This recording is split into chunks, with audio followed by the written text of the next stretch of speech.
இன்னைக்கு எபிசோட் ஆரம்பத்திலேயே டென்ஷன் தான். நீத்துவோட ரெஸ்டாரண்ட் அடிச்சு நொறுக்கினது, நீத்துவ தாக்குனது, இதெல்லாம் முத்துதான்னு ரவி நினைச்சு அவனோட கடும் வாக்குவாதம் பண்றாரு.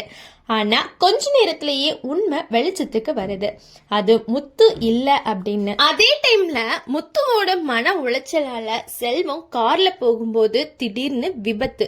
அதுவும் யார் மேல? அருண் அம்மா மேல. ரொம்ப ஷாக்கிங்கான சீன் நடக்குது. சம்பவ இடத்துலயே அவங்க உயிரிழந்துட்டாங்க. அதுக்கப்புறம் செல்வம் கைதாகிறாரு, சிறைக்கும் போறாரு. அருண் அம்மாவோட உடலுக்கு அஞ்சலி செலுத்த முத்து வராரு. ஆனா வாசல்லையே அருண் தடுத்து நிறுத்துறான். என் அம்மா சாவுக்கு நீதான் காரணம், செல்வத்தை தூண்டி விட்டது நீதான்னு முத்து மேல பழி போடுறான்.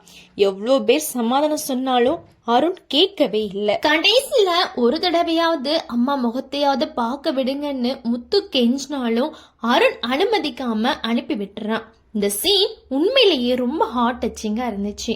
இதுக்கிடையில இன்னொரு பெரிய ட்விஸ்ட் என்னன்னா, நீத்துவோட ரெஸ்டாரண்ட அடிச்ச ரவுடிகள் ஸ்ருதி வீட்டுக்கு வராங்க. ஸ்ருதி அப்பா அவங்களுக்கு பணம் கொடுக்கறத பார்த்து ஸ்ருதி ஷாக் ஆகுறாங்க. நேரடியா கேட்டதும் என் மகன் வாழ்க்கையை கெடுக்கிற ஒருத்திய நான் சும்மா நீத்துவோட ரெஸ்டாரண்ட உடைக்க ஆள் அனுப்பினது நான் தான் ஒத்துக்கிறாரு. இத கேட்டு ஸ்ருதி ரொம்பவே மனசு உடைஞ்சு போறாங்க. இனிமே ரவியோட சேர முடியாத நிலைமையோன்னு வேதனைப்படுறாங்க.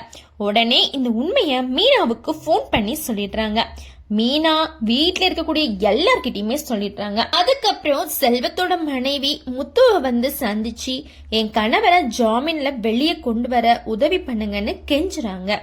அருண் கோபமா இருப்பான்னு தெரிஞ்சும் மனிதாபிமானத்துல முத்து உதவ சம்மதம் சொல்றாரு.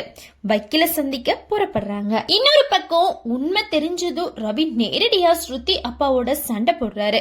வேற யாராவது இத பண்ணிருந்தா வேற மாதிரி டீல் பண்ணிருப்பேன், ஸ்ருதியோட அப்பா அப்படின்றதுனால நான் சும்மா விடுறேன்னு சொல்லி ரொம்பவே கண்டிஷன் பண்றாரு. நீத்துவோட மருத்துவ செலவு 4 லட்சம், ரெஸ்டாரண்ட் சேதம் பண்ணது 5 லட்சம், மொத்தம் 9 லட்சம் கட்டணும் அப்படின்னு சொல்றாங்க. இப்படி எல்லா பக்கமும் பிரச்சனை, குற்ற உணர்ச்சி, கோபம், வேதனைன்னு சூப்பரா அதிரடியா இன்னைக்கு எபிசோட் முடிஞ்சிருக்கு. நிஜ வாழ்க்கை கதைய மாதிரியே கொண்டு போறாங்க போல. இனிதான் இன்னும் பெரிய சம்பவங்கள் வரப்போகுதுன்னு நினைக்கிறோம். நன்றி, வணக்கம்.